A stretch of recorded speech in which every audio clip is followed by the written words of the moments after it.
Gisa tayo ng bawang sibuyas, luya, paminta, konting sili na pulbos, lagay ang okra. Pagkatapos haluin, ilagay ang maraming kangkong. Gabundok na kangkong.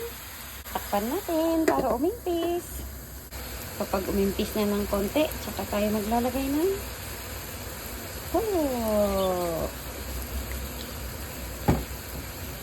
suka